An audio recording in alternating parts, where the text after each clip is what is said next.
I'm really a rebel in my personality, and I wanted to be more than that. My character is not my gender. I'm a person who wants to achieve things. You should really separate your opinion from your work. You have to make sure nobody knows what you think. Sometimes I learned that when you speak from your heart and you believe in what you do, it's even better than just a presentation.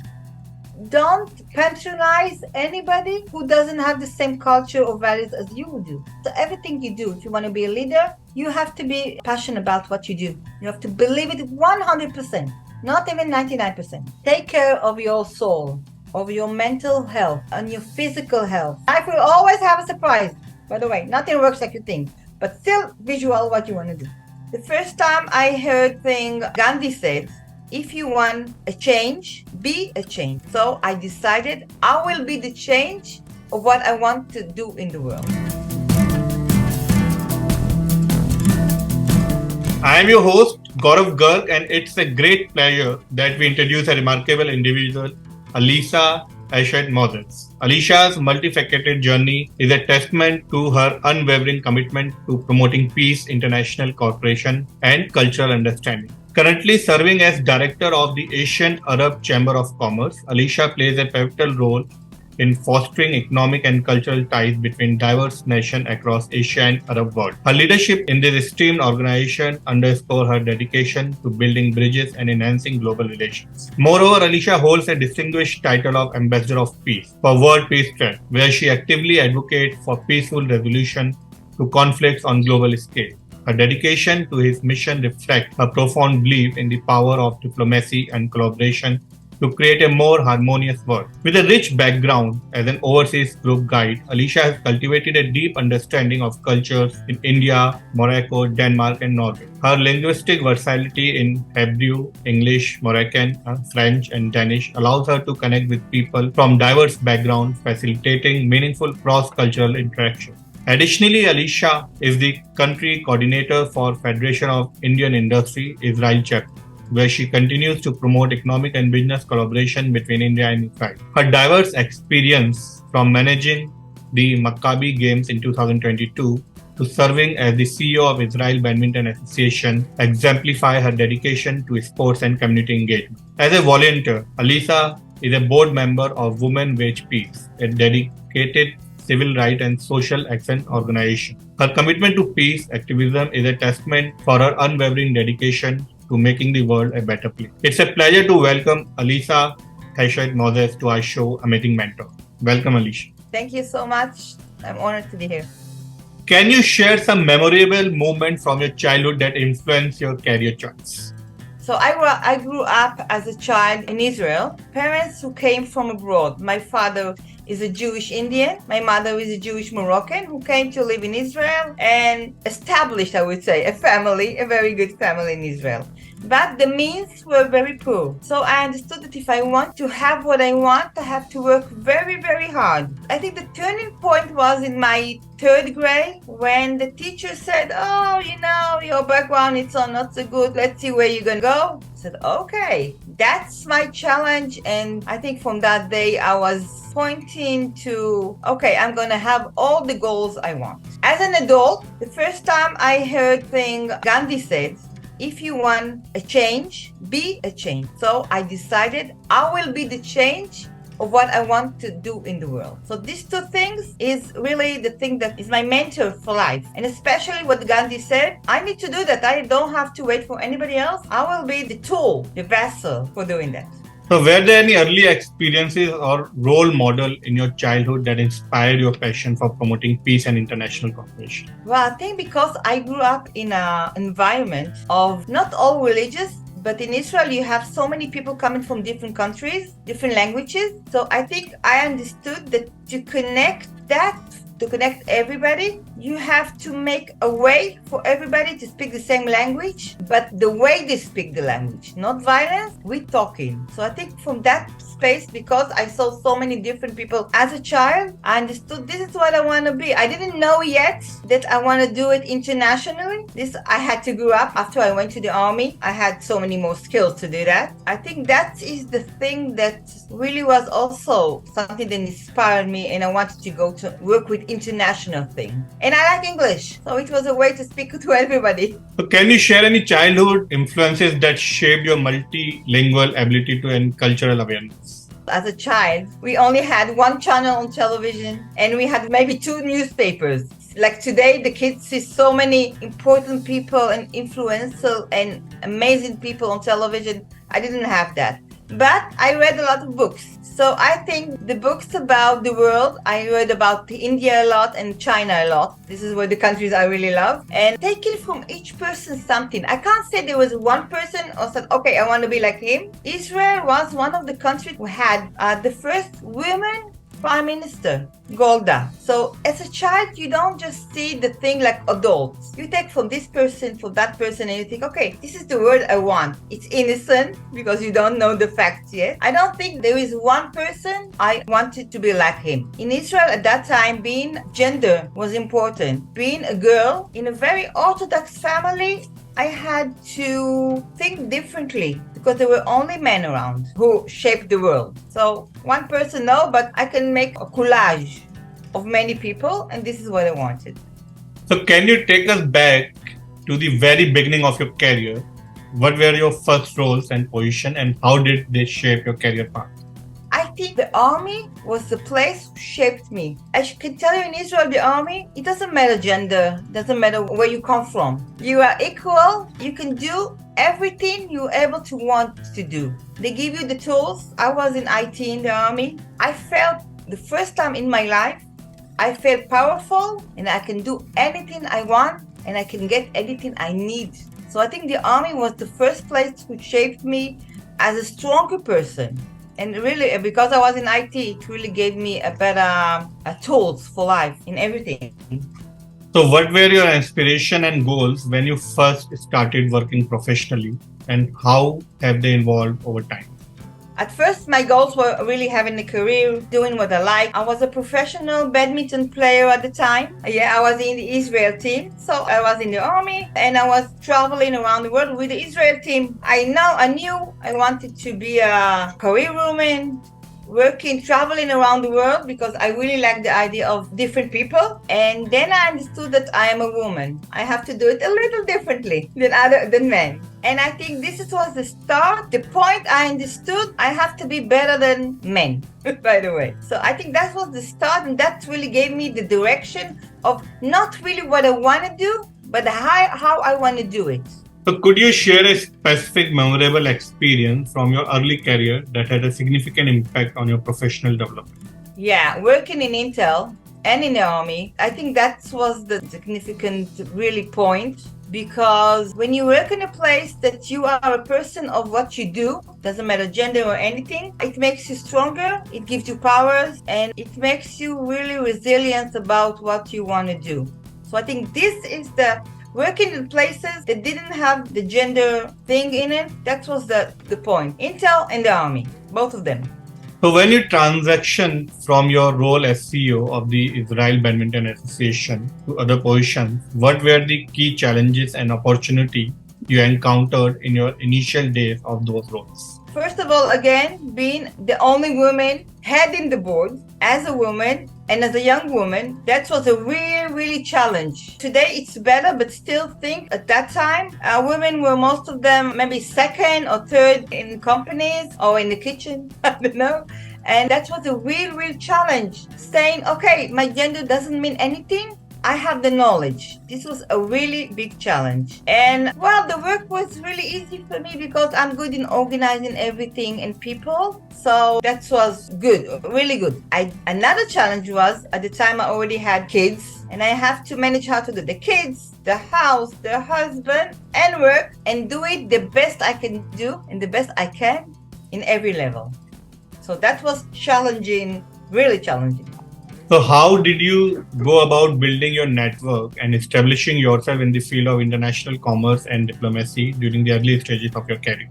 Well, I think I was lucky. I think this is something that was given to me by somebody up, I don't know who, somebody who's taking care of me, of, I don't know, something spiritual, I would say. When Modi was in Israel, at 2017, I was asked to help in the organization that organized his visit to Israel. I said, sure, why not? I did it voluntarily, by the way. I was so amazed that Modi, Prime Minister of India, is coming to Israel. Come on. And then I met Modi, amazing person, I should say, and he took picture with each one of us. I uploaded my picture with Mr. Modi, I would say, he's the Prime Minister of India, really, to my Facebook. It started a new world. I started getting so many connections from India, from Israel, and it only got stronger and stronger. I think this started my new career and built all my new connections. It was amazing. Look, India is a really big country with a lot of people. Coming from Israel, which was about 6 million people at time, maybe, you don't understand how these things have a very strong effect. So I think that was another changing time for me. 2017, I met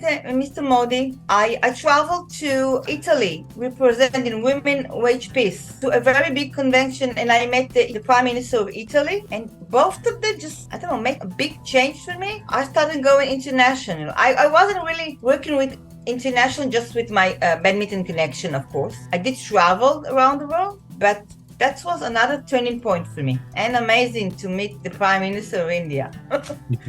So as you have told that there is no individual person who have influenced you, then also were there any mentors or individual who played a pivotal role in guiding you during your initial days of your career? And what valuable lessons did they impart to you?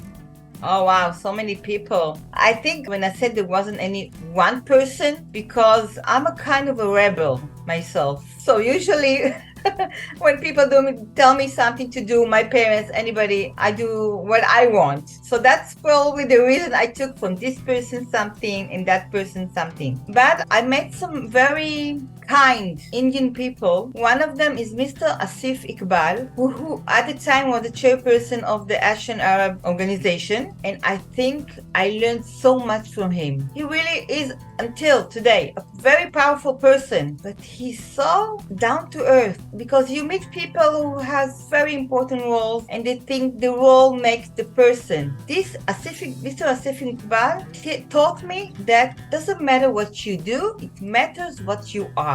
And I'm really owe him all the thanks in the world, because he's the person I learned a lot from. And along the way, a lot of people that I met in India were very inspirational for me. Really is the thing that be the person you are without thinking what you do. It doesn't matter. It goes away from the world. Be humble. I learned to be humble from these people. So I think Asif Iqbal was the first who he gave me a really inspiration for that.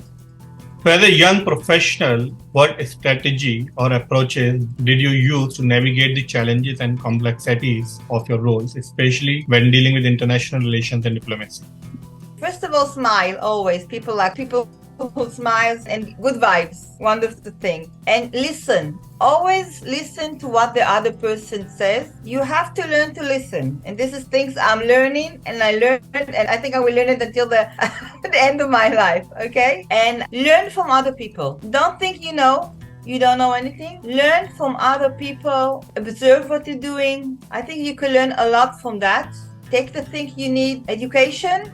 Not formal education. Let's say I'm visiting a country. I was invited to Bosnia to be a mentor. Before going to that place, learn about the people who invited you. Learn about the country. Know the facts. Every country has something that is very, they don't want you to speak about it. They are sensitive about it. Learn the sensitive. You have to learn about it. And always be kind to this person. Really? Kindness also. I think it goes with the word humble, all of it. Know where you are and who you are. I think I'm learning this from India. This is the Indian inspiration on me. So you had a diverse career journey. Could you tell us about a pivotal moment or decisions that led you to transition from one profession to another? The change was when I started being WITSO chairperson in my town. Now, WITSO is an international organization who helps really the people who need help, women, kids, unprivileged communities. This is what we do. The same I did in my town. We have special shops, thrift shops, which people brings all the goods. They donate the goods. People have so many commodities in their houses, clothes, furniture, everything. And they bring it to the shop.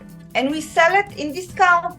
prices, and you will be amazed how much money you can do from something somebody else doesn't want. So we had a huge amount of money to do that, and I started helping kindergartens here who doesn't have any budget for anything, girls who had problems at their homes. So these things gave me new ideas about how can I help people without asking for money from anybody, making the money myself with really little things. Again, if you think about, even in India, all around the world, people buy so many clothes. They don't really, use that. And in one point, they want to give this to somebody else. Good things, by the way. Not all things. So they come to the shops, the thrift shops, it's second-hand shop. They give the goods, we sell them, and we make money. First of all, it helps the world. We have eco problems today in the world, the environment and everything. We help the environment because people don't throw it to the garbage. We make money from it, and you can do it everywhere around the world. We just having a good people and a little money for the start. That's it. And this changed my view of everything. I changed and I donated from our organizations to so many places who didn't have budget. Not everybody can have budget from the government. And you don't have a rich uncle to give you the money. So this is amazing. You can do money from nothing. This changed my aspect of everything. It opened my world.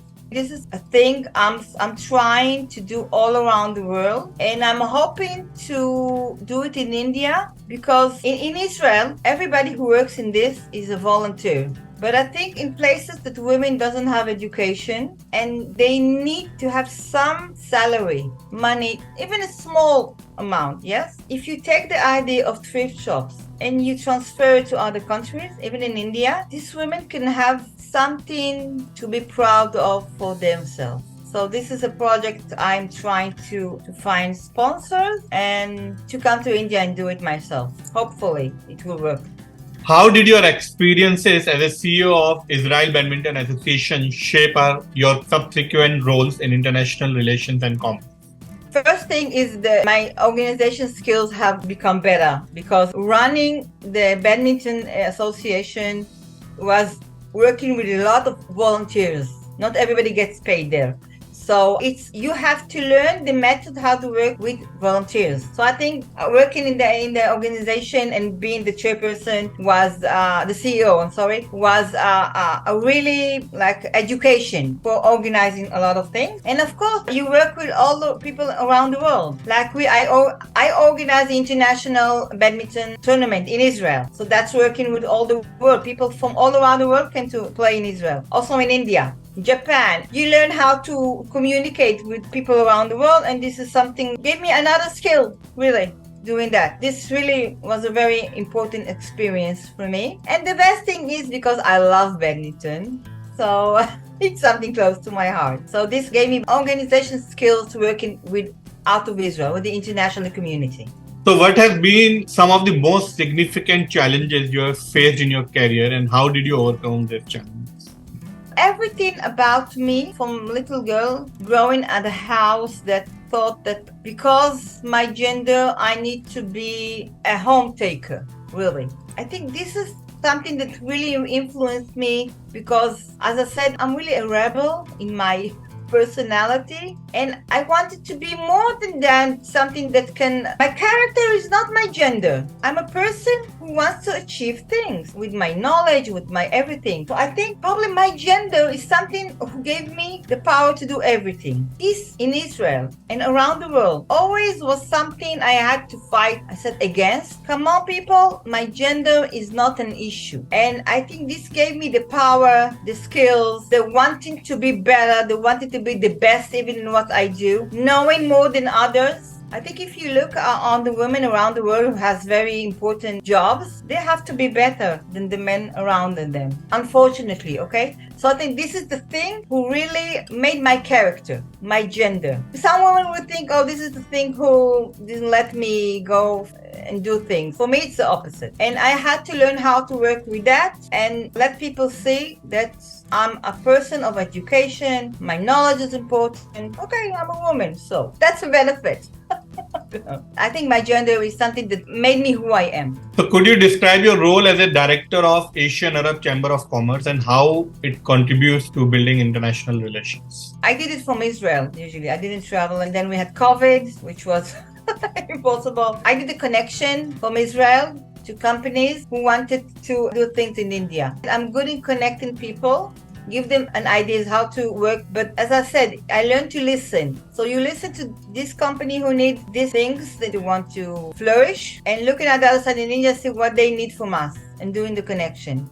This is what I did, really. And I did it from Israel. And then the COVID came, and I had to do everything by Zoom, which was harder. But the minute the COVID ended, I was in India for 1 month for a very important project. I went to Coimbatore, and the first time in my life, I felt that every year you have International Women's Day. Usually women come, they speak, and they go home. And that's that. This year, we had a project called Adopt a Village that I did with RVS Group in Coimbatore. We opened a library for the little girls, so we gave some education to girls. And this also comes from the Asian industrial, because the skills that I get from connecting people in business makes me better in doing the connection for the unprivileged. You take everything, and I'm a very social person, because I know how it is to grow with nothing. And you need somebody, even one person, who will help you. So, what are the primary responsibilities and objectives of your role as an ambassador of peace for World Peace Tracts? Israel is a very interesting country if you think about the population. We have Muslims, about 20% of Israel. We are Jews, 75%, and we have Christian. We have some other religions, but they are really small. So in Israel, you have to learn how to work with all religions in one country. Because as you know, you have Muslims in India. They have different rules. We have different rules, but you have to find a way to work with everybody. So this is the thing I knew, that I have to learn how to work with other religions and making peace. Because if you look at the map, it will be very hard to find Israel, by the way. And we have Arab countries around us that originally think that Israel is not supposed to be here. You know, we are just what?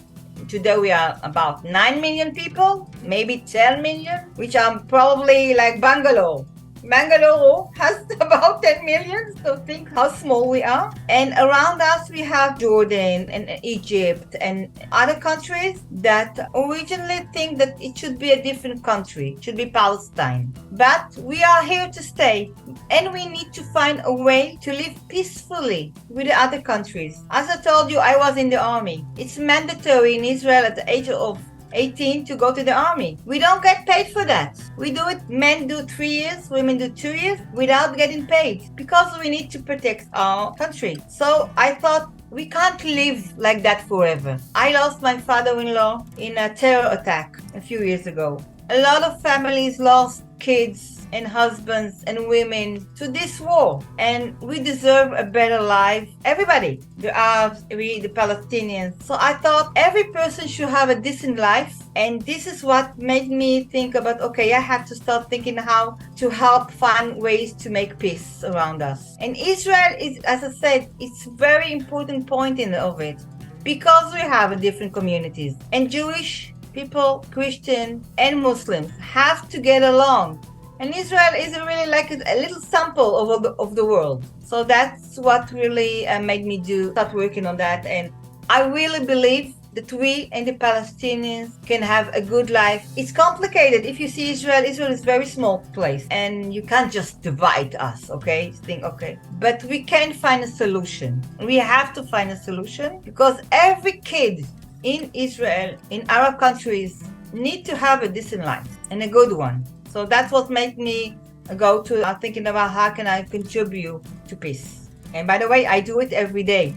I have the project I do from Vitso. I also do it for the Palestinians people. It's not a border between the community of Palestine and Israel, and it's called Area C. And the people who live there, they don't belong to Israel or to the other. They don't have anything. So I have projects, take goods, not money, goods, and deliver to like books and bags and clothes and everything for the kids, for school. This is, I think, something everybody should do. It gives you something to your soul. So, how have your experience as an overseas group guide in India, Morocco, Denmark, and Norway shaped your understanding of cross-cultural communication? I lived in Denmark and Norway for 5 years. We relocated and I know the country from the inside. So being an Israeli, living in abroad, I understood that it's not easy doing all this connection between the countries because every country have their cultures, values, which are different from one country to another. Really. Going to India, it's really different. So I learned and I studied the people. This gave me a way of thinking, okay, how do I connect between culture? Now, because also I grew up in a house that my mother was Moroccan and my father was Indian. Different languages, different values, different a lot of things. When I go to India, I eat with my hands, with my right hand. But in other countries, if I go do that in Denmark, they will think I'm barbarian. So it's really learning and studying the way of people and coming to a country with the idea that I have to be Israeli in their country. I don't have to teach them my values. I have to learn how to work with their values. So that taught me around the world because I have traveled a lot around the world, in China, Nepal, in Europe. I have traveled a lot.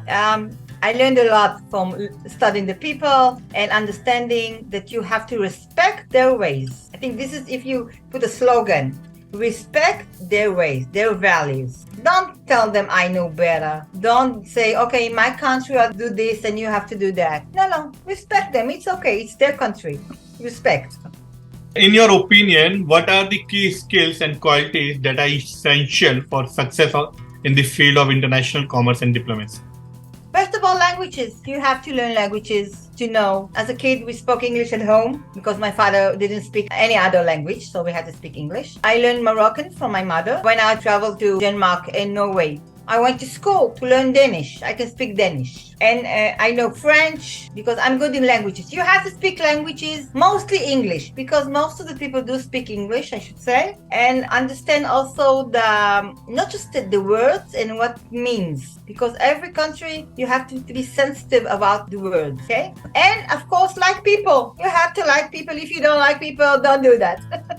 You have to like people. Have a lot of patience for people, passion for what you do. And I think, as I said, you have to be a humble person for that to learn to be. So always, when you do international work, you have to think first. It's not I'm bringing something that nobody knows. We have to work together. Working together is a very big thing, I think, international work. And knowledge. You have to know the knowledge about, of course, who you're working with. But you can learn everything. But your personality has to be a people person. Always. That's what I believe. And the thing from that will grow. Can you share any particular special or heartwarming moment you have experienced during your work as a peace activist or in promoting international cooperation? A few years ago, I represented Women Wage Peace in a very big convention in Italy. We were two persons. I was a Jewish and the other one was Arab. And suddenly I understood that people were looking at us as the word of peace. You have a Jewish woman who her kids goes to the army and an Arab person, which it's a conflict. And we both come together. We are good friends in peace. And then I saw us in the eyes of the people. I felt like the Pope.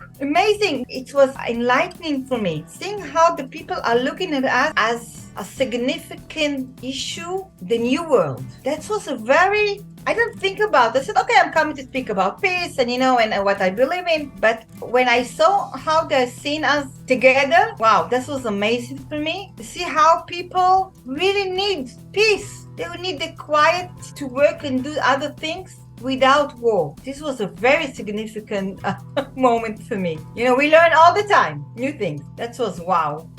So is there a project or initiative that you are particularly proud of? And if so, what makes it stand out for you?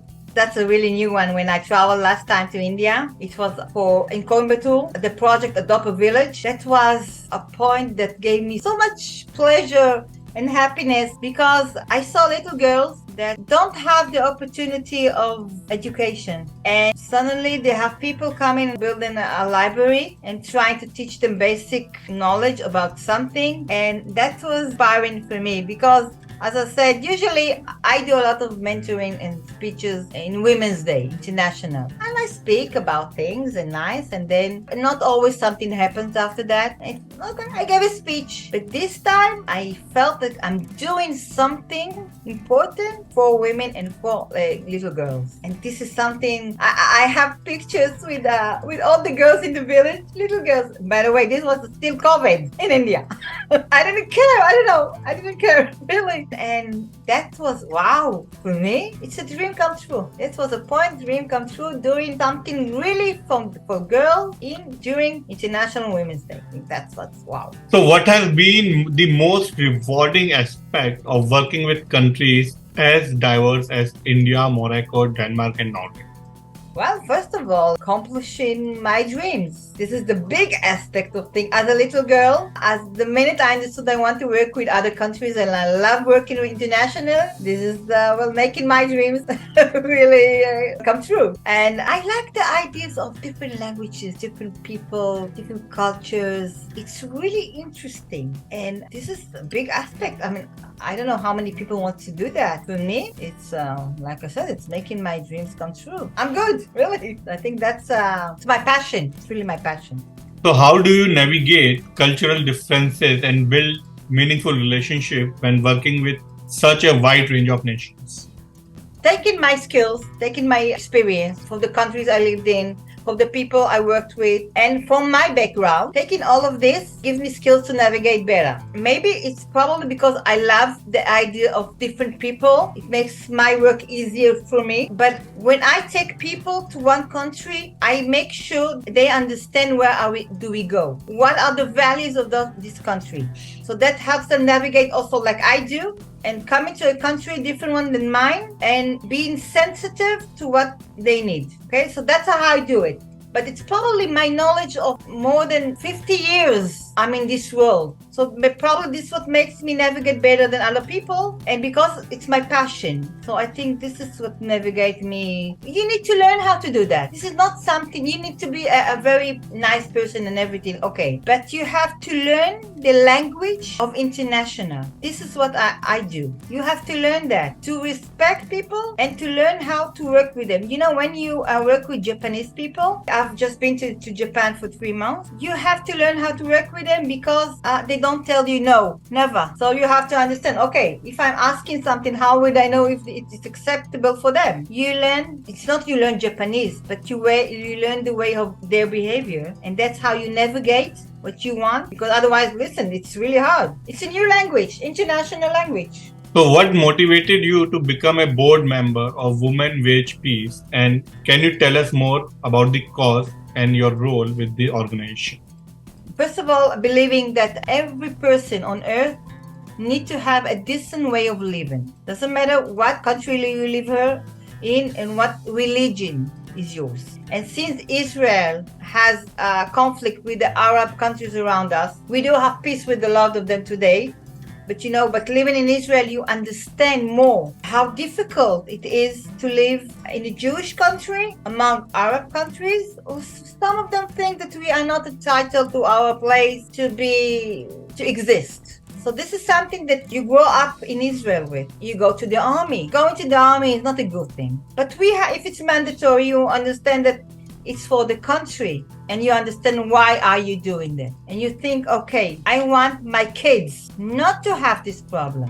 I want my kid to live in a country without this conflict. So my kids influence my decision to join this organization and do whatever I can and to use my skills to change this issue. It's not solved there. We have a lot to work on, but this was the thing that made me join the organization. And I think I did influence a lot in Israel, because also Arab Israelis and Jewish Israelis, we have conflicts in Israel. And we also learn to live with that and to learn how to live with that peacefully. And it's not easy. Also in India, you have Muslims, you have Hindu, you have this. You have to learn how to work together for the country. And religion sometimes makes a barrier for things, because if the religion teach you that you are the best, other not, you have to see how you change that. So these things and making my kids' future better made me join the Women Wage Peace. Since I have a very good organization skills, I organized a lot of rallies, a lot of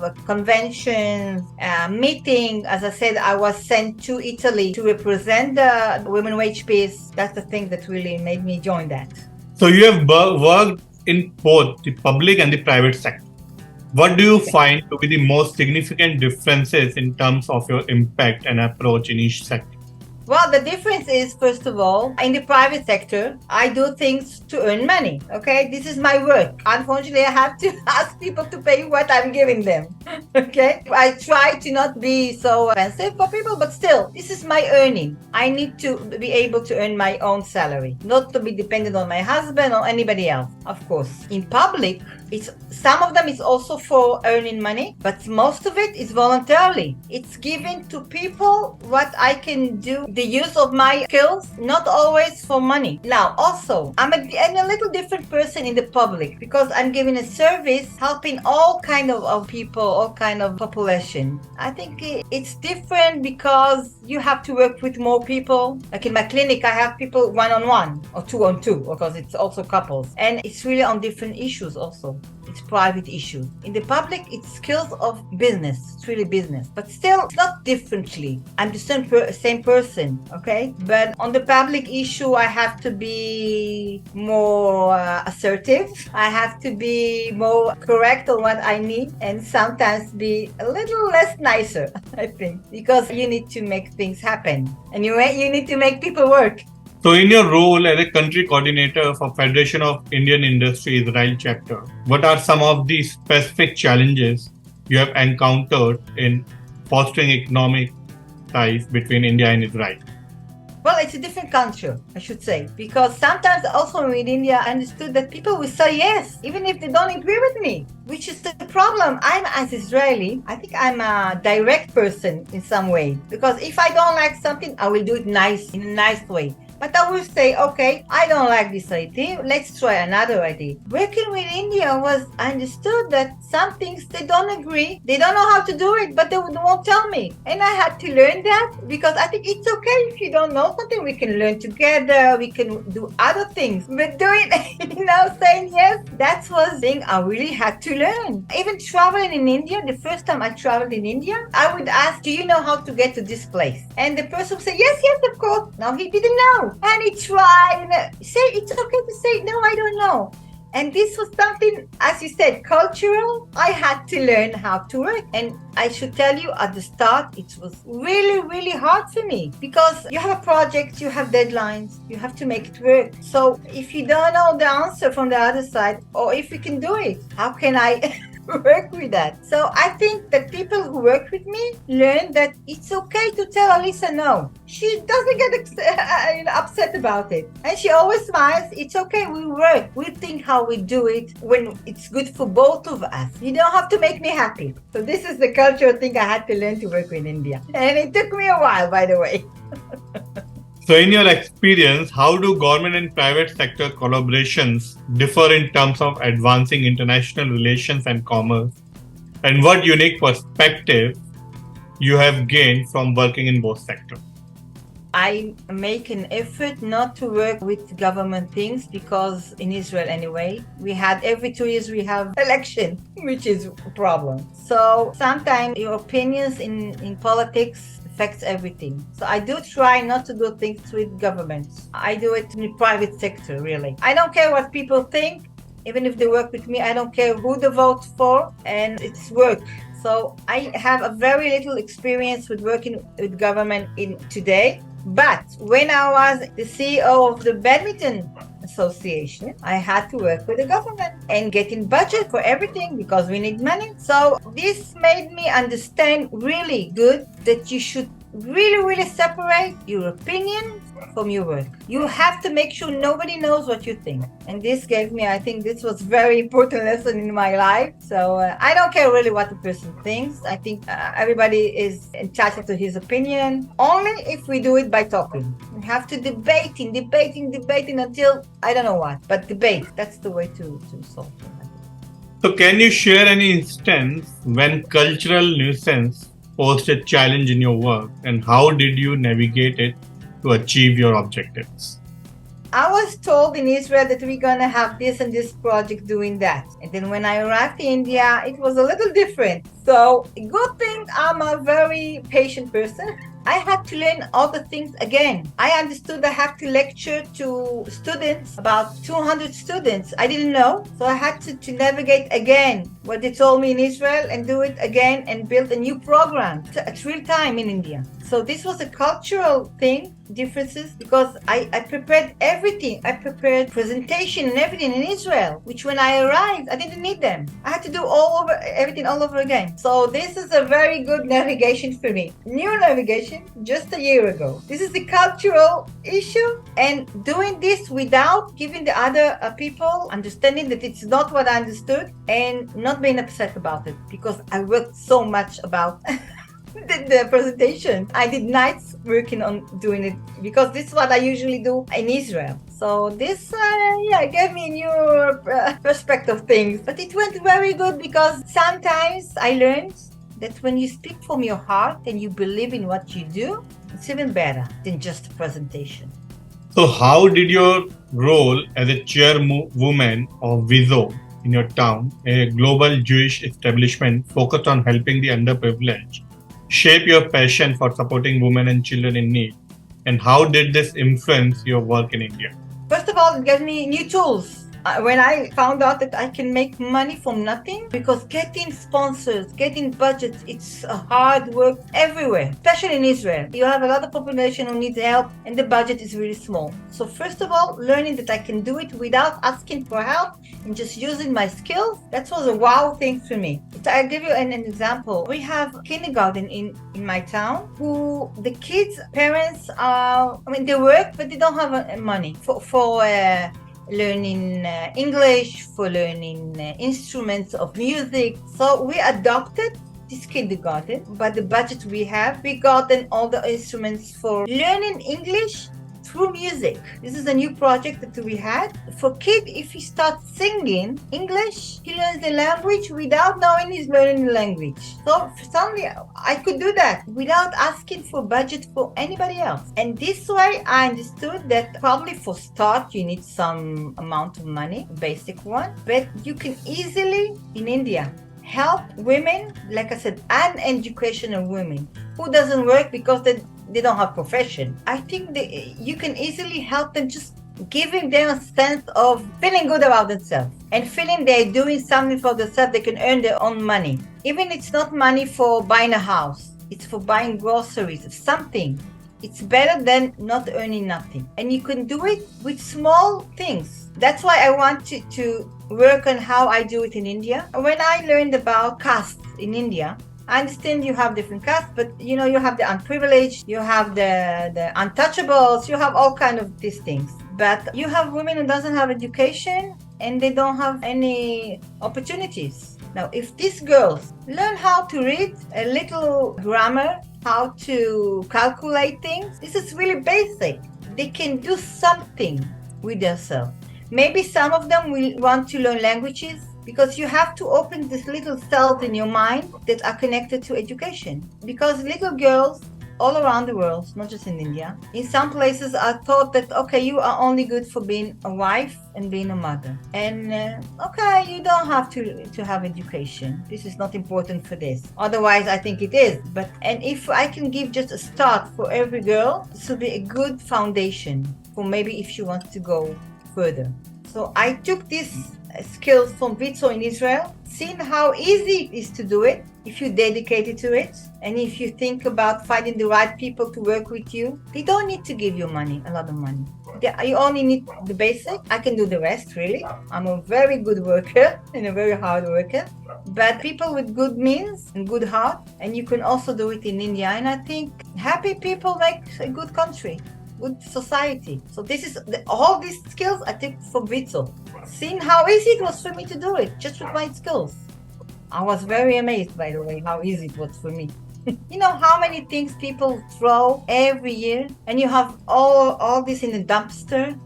And think what it does to the climate. You know, you have a climate problem in the world today. So it's a lot from these things that you throw away. So it all evolved together. But it's all from Vitso. So, can you share specific example of the programs and initiatives you spearheaded in India, such as thrift shops for uneducated women and efforts to provide education to girls for lower caste? What were the challenges and success you encountered during these endeavors? The first challenge was I need to be more in India to do that. In March 21, I was for a month, and I was supposed to go back, and unfortunately my mother died just 11 months ago. So I couldn't travel to India. I had to stop everything. I stopped working. I was with my mom all the time. So I understand that if I want to do that, I need to be in India for a while, even for a couple of months. That's okay. So that was the first thing I understood. And this is a challenge, but I can do that. The second thing is finding good people who can help me. And I think I have good people who already want to help me. I just have to do it myself there and encourage them. I have some good people in Pune, in Coimbatore, in Delhi. They will all help if I speak to them and just get them aboard my ideas. The first thing was adopt a village. We already have two. I want to also promote this because, and again, I need to be in India for that, to see how it's working, how it's getting along. I need to be in India for that. And this is the biggest challenge for me. And not money-wise, by the way, okay? This is okay. I just need, because of the change with my mother's situation, it changed everything. So we're getting back to it, and I'm probably will be in India next month or the month after that. So that will be the challenge. The thrift shops. There are some on universities, by the way, in India that took this and they're making this like their projects in university. And I wrote a program and I sent them the program. And I also need to see how it's working now. If it's involving, if they are doing this daily. The thrift shop is new. So when I'll be in India, that will be my project. Finding a place, making, like in Coimbatore, you have the RVS group around Coimbatore, you have lower caste villages doing this there. But this is new. It was supposed to go along, but okay. You know, life has very surprises for you and you need to embrace it and go along with that. Transitioning from your charitable work to owning a private clinic specializing in marriage consulting and children's behavior is quite a unique career path. How do you see the connection between your early experience and your current profession, and how has your background influenced your approach to your clinic service? I think of everything doing very formal also.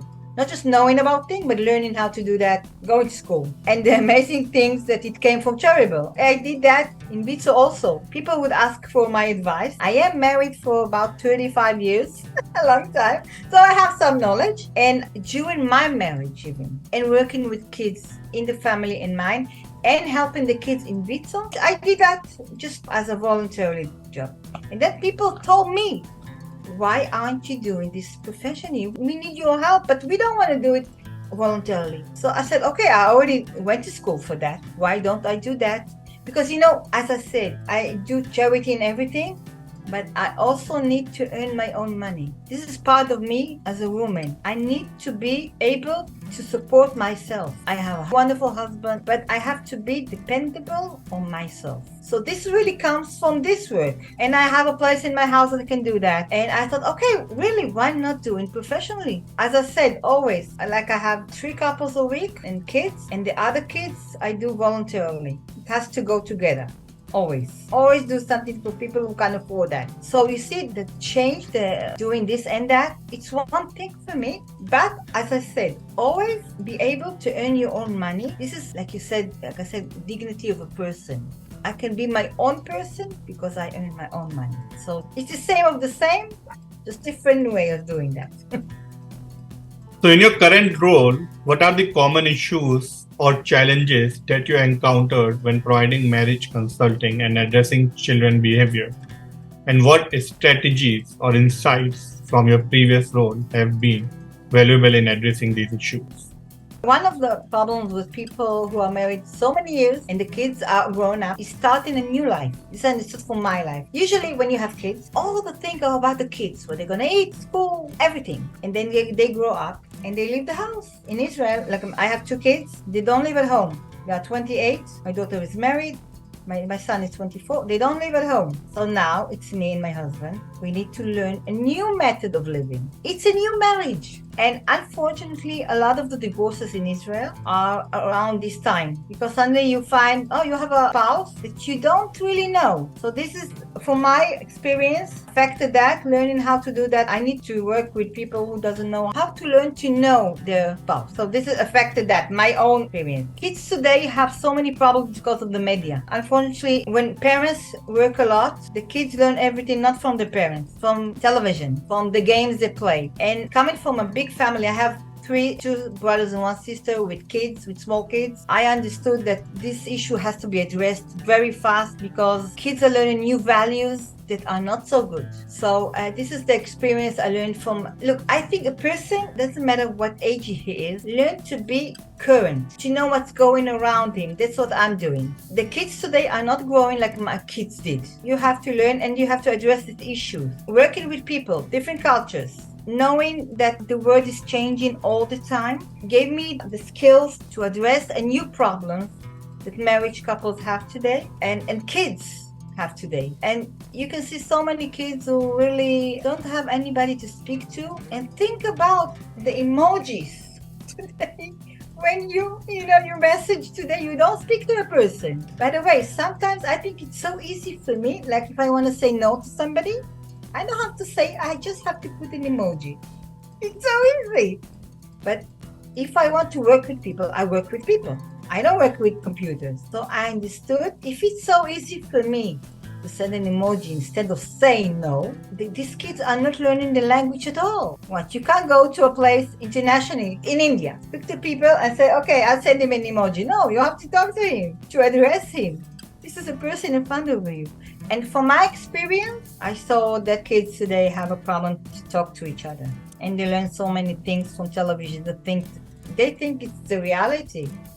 This is television. So from all my experience, working with people, international, for my marriage, for my kids, everything together, I take everything and I try to make it to a program working with people and kids, which is not easy, especially when you're married, you have to listen to the other person also.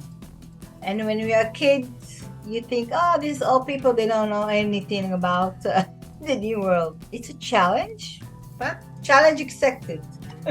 Your family's background is incredibly diverse. Father being an Indian Jewish and your mother a Moroccan Jewish. Can you share some of its rich cultural heritage that influenced your life and your approach to promoting cultural understanding and cooperation?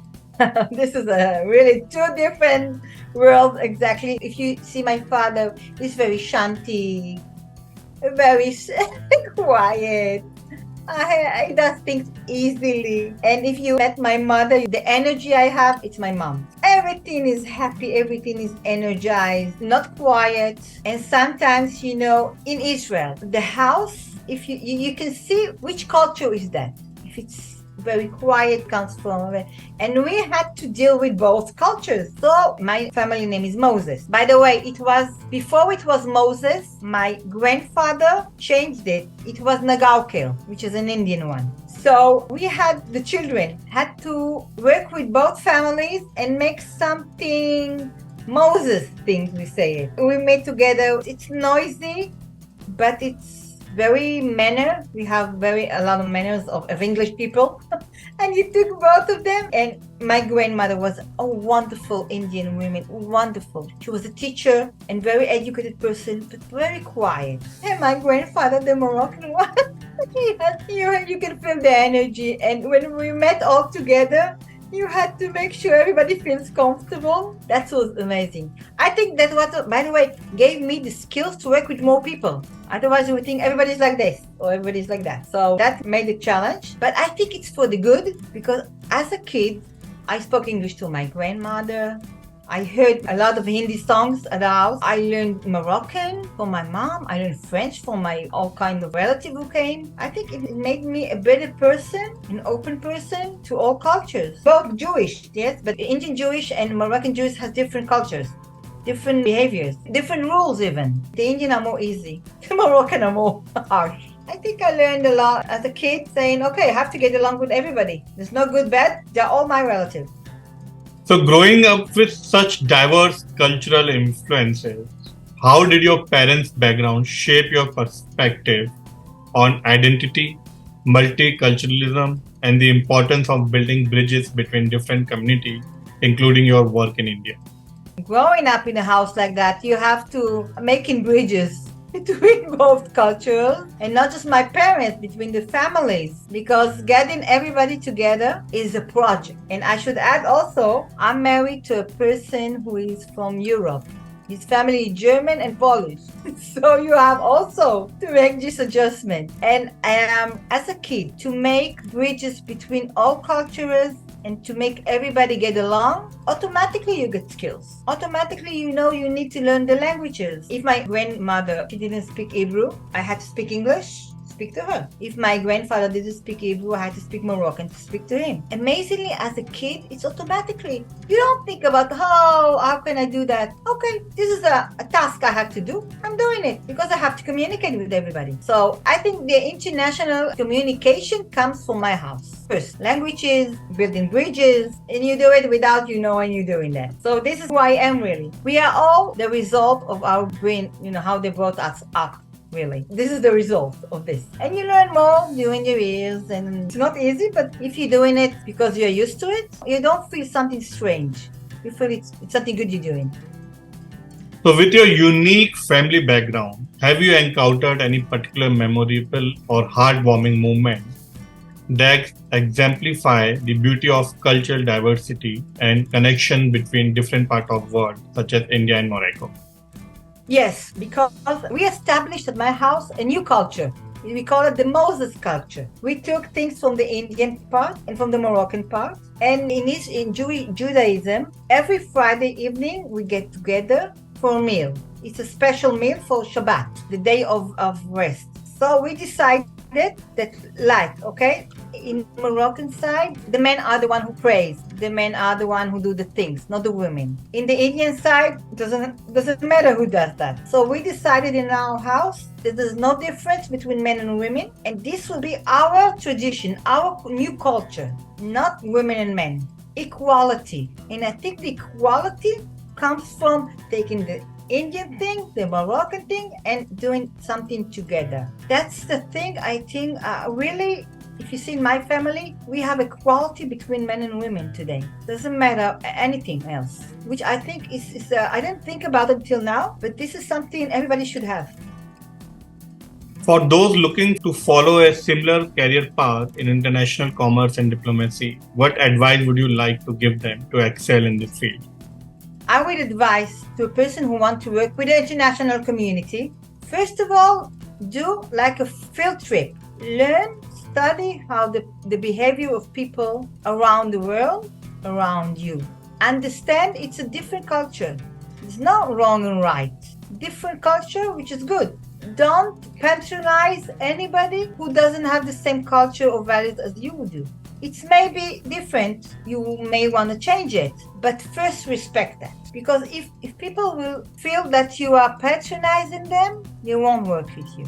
They won't share anything, they won't cooperate anything with you. So this is the basic you have to know. You have to be patient. Don't think you know everything because you don't know anything. Learn all the time. And you have to be humble, really. Be humble. By the way, be humble is the basic to everything in life. But international especially, and be professional. You have to know what you're talking about. That's my advice. Yeah. So what lessons have you learned throughout your career that you believe would be valuable for the next generation of global leaders? I think most important, know how to respect the other person, and the leaders should respect other cultures. They don't always do that. If you are a leader, if you are a prime minister, you have to be kind to your people. But you have just a leader in a project, you have really to believe in what you're doing. If you don't believe in what you're doing, it will be very hard to do your work very good. And this is, I think, I believe myself. I'm passionate about helping people because it comes from me. So I think it's better what I do because I believe in it. I think for leaders, for everything you do, if you want to be a leader, you have to be passionate about what you do. You have to believe it 100%, not even 99%. You have to believe in what you do, and then you can do it very good. This is very good. This is important. So many young professionals face challenges related to work-life balance. What advice would you provide for maintaining well-being and healthy equilibrium between personal and professional life? Take care of your soul, of your mental health, and your physical health. This is the first thing you do before you take care of everybody else, because it's a lot of work taking care of everybody else. And then learn how to work with people. You have to learn how to do that.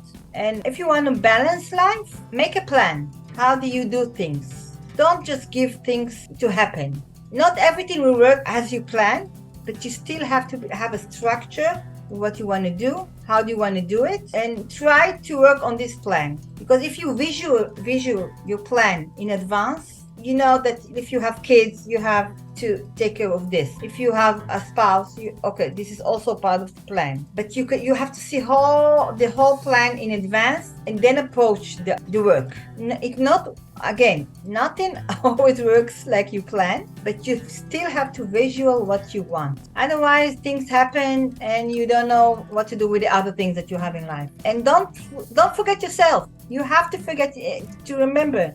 You need to, like I said, as a mom, I need to give myself so I can give to my kids. If I'm empty, I won't have anything to give. So if you take care of yourself, and then you will have the basic of working with other things.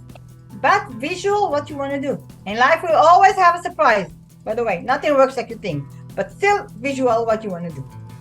So now we will start a rapid round. So it's in one line. Yes, okay. This is okay. So what motivates you to wake up and do the work you do every day? People. Healthy people. This is healthy people. I'm happy. So if you had to pinpoint a moment in your career that was truly transformational, what would it be and how did it change your perspective? Meeting Prime Minister Modi made me understand if I can meet Modi, I can do anything. So what is the most challenging aspect of working across different culture and language and how to address it? Finding the balance between family and work. So one word that best describes your approach to work. Passion. Without my passion, I'm nothing. And smile, my smile. So if you had to choose one memorable moment from your career, what would that be? It's maybe again, two moments, if I can say. Meeting the kids at Coimbatore in the Adopt a Village project was amazing, and meeting Prime Minister Modi. This is 2 points. I didn't dream about that. So what is your favorite country you have worked with so far and why? India. I understand more and all than I just say, my dil Hindustani. My heart is Indian.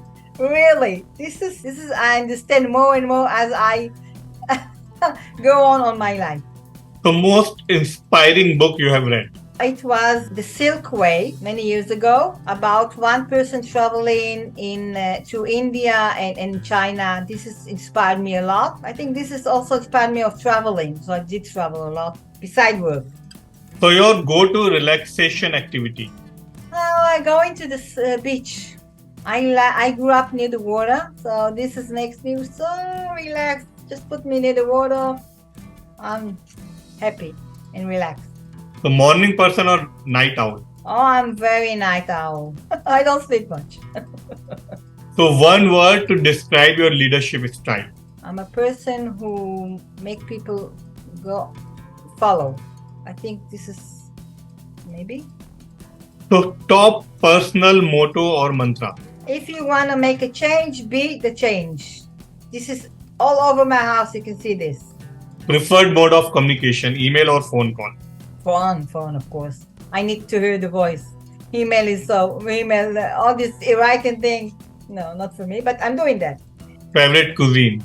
Oh, I love Indian food. I really love Indian food. I like thali, best thali, and I like puri. A hobby you are passionate about? Playing badminton. I love playing badminton. Must have travel accessory? My phone. I still have a phone, and the wires, to upload it. This is I can run the world from my phone. So one place you haven't visited yet but would love to?